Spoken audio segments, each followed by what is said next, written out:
CIA Director William Burns held a secret meeting in Kabul with the Taliban's de facto leader, according to what U.S. officials familiar with the matter told The Washington Post.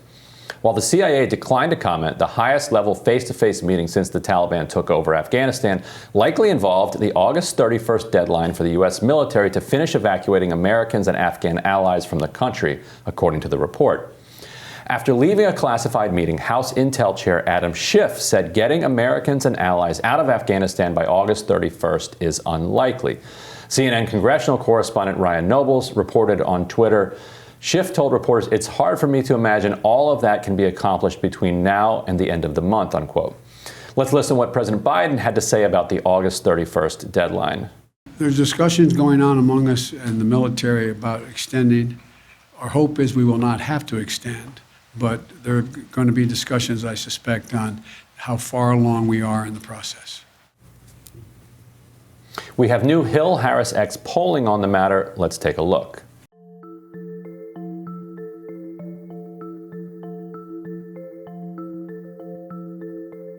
A massive military, diplomatic, security, humanitarian undertaking.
His focus right now is on taking the steps and making the decisions that he feels are in the interests of our national security and the American people.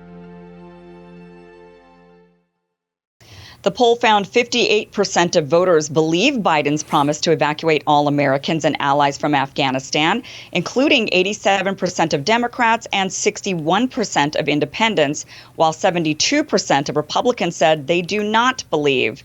The survey also found that 52% of voters said Biden sending back thousands of more U.S. troops into Afghanistan to help evacuate Americans after previously removing all troops from the country does indicate that he is guilty of mismanaging the situation, with strong partisan results as well. So, Alyssa, what's your take on this? Well, I'm not surprised to see most Americans believe that the goal will be to get all Americans out of Afghanistan. But I'm also not surprised to see that most Americans think that the management of this withdrawal has been disastrous.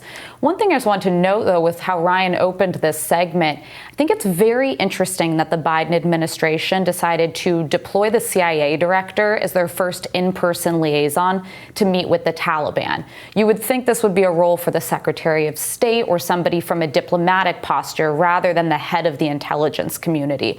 I think that's very concerning because to me it raises a lot of questions about long-term, what are we going to be doing there? Why are we talking intel to military leader as opposed to a diplomatic solution, which continues to elude us in this broader problem that we're seeing. Ryan, your take? If I'm not mistaken, I do think that gentleman was a previous negotiator with the Taliban, and so he had some sort of prior relationship, which might have been why they decided to send him in. But I'm not certain about that. Right, and also at the same time, sending a CIA official rather than sending somebody from the State Department it sends a different signal around recognition. You know, if the Secretary of State is sitting down with somebody from the Taliban, then you are de facto recognizing the government. And they haven't done that yet. Kim has talked earlier about how they ought to, like just should recognize reality.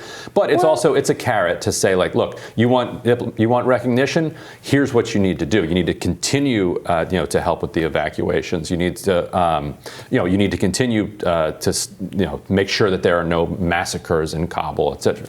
But anyway, we also have polling from VoteVets, which just came out this morning, which asked the question to both the American public and to veterans how they feel about the decision to withdraw, and found almost identical numbers, basically 3-to-1 support for withdrawal, 63-24 among veterans and 65-22 among the public. So, even as the public is willing to say that, okay, yes, pulling troops out and then sending them back in, and then me seeing crazy scenes on CNN and Fox and MSNBC means that there was some type of a mismanagement, they will repeat that back to pollsters.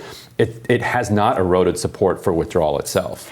Well, and that to me, again, is no surprise, because these are two very different things. 73% of Americans supported withdrawal before the withdrawal took place these past couple of weeks.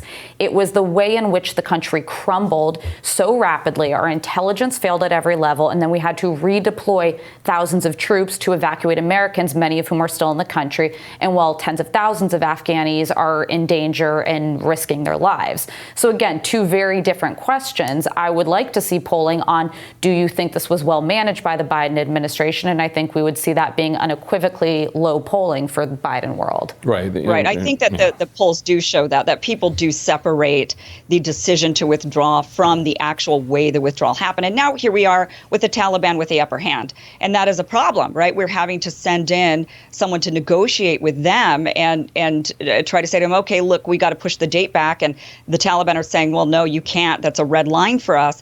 And they're the ones, unfortunately, with more leverage at this point, because they've got our people, and we want our people back, and we want them to have access to the airports that we can fly them out of there. So that is, I think, what Americans very specifically are really upset about. And there is, of course, always going to be the war hawks that are going to be, pounding their war drums. But other than them, the typical Cheneys and Bush era warmongers, the rest of the country was ready to get out. And that was obvious because Trump wanted to get out. And that was really popular with his base. So you've got both sides wanting out of that war. But the one thing I would mention on Bill Burns being the person deployed, it's a good point that Ryan makes that, of course, the Secretary of State, for example, would be too much of a recognition of the legitimacy of the Taliban.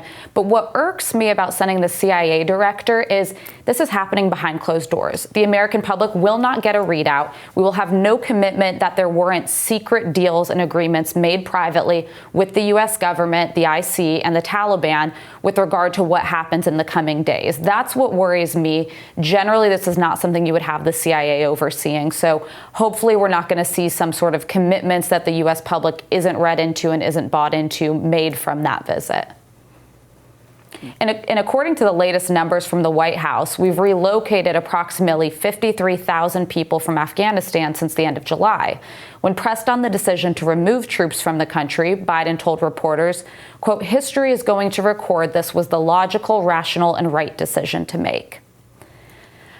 50,000, like 50,000 plus people in a couple of weeks. I think at some point, people are going to have to start talking about the logistical success so far of this operation. There have not been hostages. There have not been American casualties.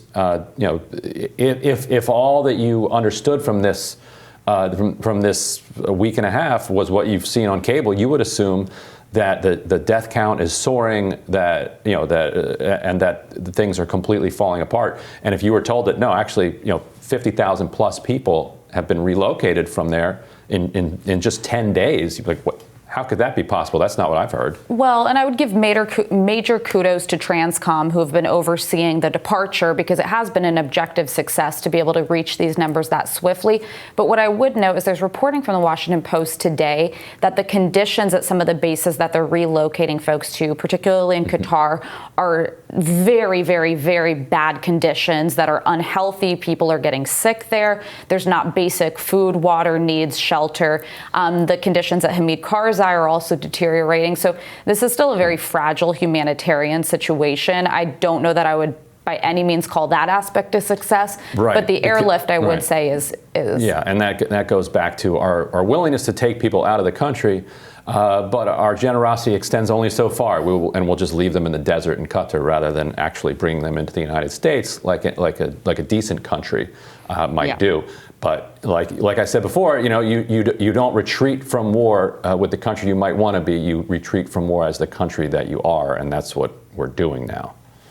Well, I think that Joe Biden will be looked at in a good light if all of this goes well. So I think you're right, Ryan, that, we have seen pretty good success up to this point. If we can get everybody out and we don't have any real, disturbances or issues, and in the end, everything kind of turns out the way that it should have been, I do think that ultimately people will say, okay, thank goodness Plan B worked for you, buddy, and now we can kind of rest easy. And those of us that were pretty upset at leaving civilians and equipment behind, but particularly the people behind, will forgive them and say, okay, next time just take the people with you. I hope you were both right, but I've got dozens and dozens of Afghanis who supported the U.S. military in my inbox pleading with me to help them get safety. I hope the U.S. government does the right thing. I'm not confident we're going to, but hope that you guys are right. And we'll have to leave it there, but thank you everybody for watching What America's Thinking.